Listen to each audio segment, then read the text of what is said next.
başlayacağım bana.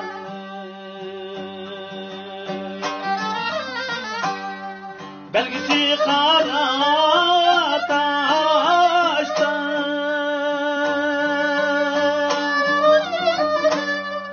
belgisi kara taştan,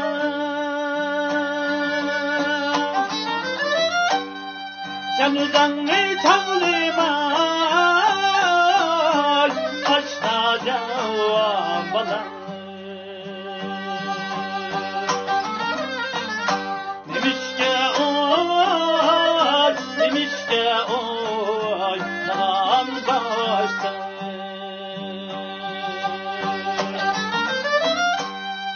Sen üzerine tanrımay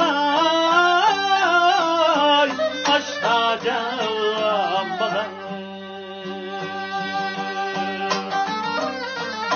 Demiş ki o tamam başta.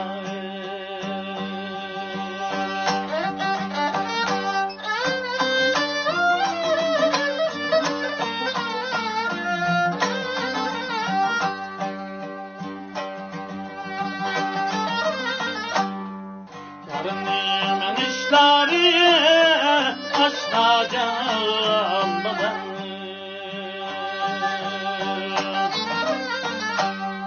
Makul işleri,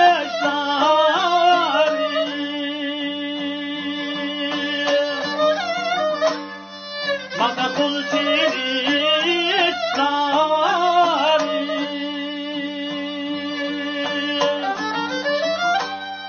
hiç kişiye okşamaz başlayacağım bana.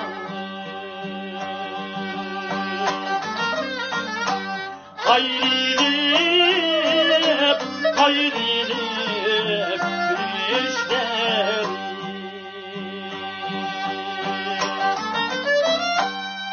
hiç kişiye okşamaz başlayacağım bana.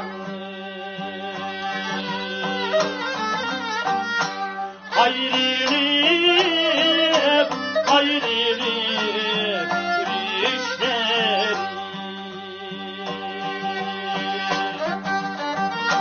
hayrilip, hayrilip